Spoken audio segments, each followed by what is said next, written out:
Assalamualaikum warahmatullahi wabarakatuh. Halo, perkenalkan nama saya Raffi Syafiq. Kali ini saya akan menjelaskan tentang video berkaitan dengan pentingnya asupan yodium yang cukup pada anak. Yodium merupakan elemen esensial bagi manusia dan hewan karena merupakan unsur penting sintesis hormon tiroid. Sedikit yodium saja sudah sangat dibutuhkan untuk pertumbuhan dan perkembangan seorang anak.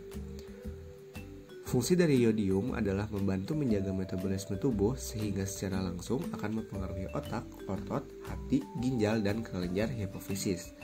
Anak yang tidak mendapatkan zat yodium dalam jumlah cukup pada masa kanak-kanaknya dapat mengalami perlambatan perkembangan mental, fisik, atau kecerdasan. Bahkan kekurangan yodium dalam jumlah sedang saja sudah dapat mengurangi kemampuan belajar dan menurunkan kemampuan intelektualnya. Anak-anak yang tinggal di daerah endemis, umumnya pegunungan, dan kekurangan yodium dapat berdampak pada gangguan kinerja belajar dan nilai kecerdasan IQ. Kemudian, pada orang dewasa dapat menimbulkan gondok dan gangguan fungsi mental. Yodium ini merupakan mineral penting yang dibutuhkan tubuh untuk membuat hormon tiroid. Hormon tiroid sendiri diproduksi oleh kelenjar tiroid, yaitu kelenjar berbentuk menyerupai kupu-kupu yang terletak di tengah leher bagian depan. Hormon tiroid sendiri memiliki beberapa fungsi, diantaranya berperan dalam proses metabolisme tubuh.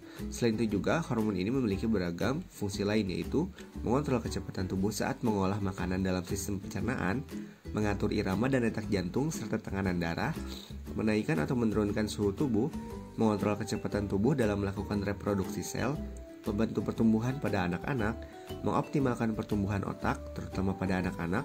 Yang terakhir, mengaktifkan sistem saraf untuk meningkatkan daya fokus dan kecepatan refleks tubuh. Maka dari itu, apabila hormon tiroid tidak terproduksi dengan baik, itu artinya tubuh sedang mengalami kekurangan tiroid. Kebutuhan yodium pada setiap orang berbeda-beda. Nah, ini dibagi menjadi 5 klasifikasi. Di antaranya yang pertama, itu umur 0-1 tahun, mereka membutuhkan 90 mikrogram yodium per hari. Untuk umur 1-12 tahun, mereka membutuhkan 120 mikrogram yodium per hari. Untuk umur 12 tahun sampai dewasa, mereka membutuhkan 150 mikrogram yodium per hari. Untuk ibu hamil, mereka membutuhkan 220 mikrogram yodium per hari. Sementara untuk ibu menyusui, mereka membutuhkan 250 mikrogram yodium per hari. Selanjutnya adalah GAKI. GAKI atau gangguan akibat kekurangan yodium merupakan ancaman utama bagi kesehatan dan perkembangan populasi di seluruh dunia, terutama anak-anak dan ibu hamil. GAKI terjadi ketika kebutuhan yodium tidak terpenuhi, sehingga menyebabkan sintesis hormon tiroid terganggu, sehingga mengakibatkan terjadinya serangkaian kelainan fungsional dan perkembangan. Data WHO pada tahun 2003 menyatakan dari 192 negara terdapat sekitar 2 miliar orang yang mengalami kekurangan yodium, yang dimana sepertiganya merupakan anak usia sekolah. Sedangkan di Indonesia sendiri pada tahun 2003 menunjukkan bahwa survei yang dilakukan pada anak sekolah dasar sekitar 11,1% mengalami TGR atau total goiter rate atau gondok, yang diantaranya terdiri dari 35,8 kabupaten termasuk endemik ringan, 13,1% kabupaten termasuk endemik sedang, dan 8,2% kabupaten termasuk endemik berat. Berikutnya adalah tabel dampak kekurangan pada yodium. Dampak lainnya atau dampak utama dari kekurangan yodium sendiri adalah terjadinya gondok atau pembesaran yang tidak normal dari kelenjar tiroid, di mana ini dapat menyebabkan pembengkakan leher dan merupakan gejala dari kekurangan yodium yang bisa menyerang semua kalangan. Dalam kasus yang parah, kekurangan yodium dapat menyebabkan kondisi yang disebut kretinisme, yakni gejala pertumbuhan fisik dan mental yang sangat terhambat akibat kekurangan hormon tiroid. Para peneliti dari Inggris mengatakan dampak kekurangan yodium saat hamil bisa mempengaruhi perkembangan mental bayi.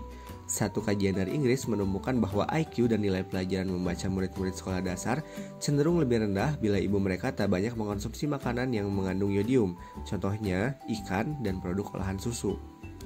Kekurangan yodium pada anak usia dini dapat menyebabkan masalah perkembangan saraf seperti IQ lebih rendah dari rata-rata dan meningkatkan risiko attention deficit hyperactivity disorder atau kita sebut dengan ADHD atau hyperaktif.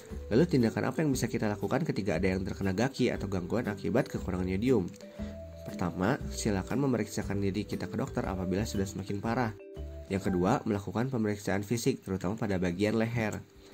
Yang ketiga, melakukan tes darah, melakukan tes urin, tes patch yodium, pengobatan kekurangan yodium seperti menggunakan obat-obatan atau operasi ataupun yodium radioaktif.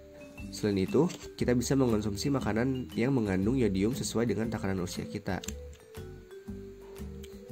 Makanan-makanan yang mengandung yodium diantaranya garam beryodium, rumput laut,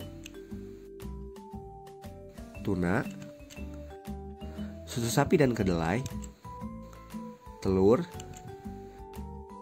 udang, daging ayam dan daging sapi, buah plum, kerang, kecap, dan kacang lima. Terima kasih telah menonton video ini sampai habis. Semoga kalian bisa memahami betapa pentingnya konsumsi yodium dalam kehidupan sehari-hari. Wassalamualaikum warahmatullahi wabarakatuh.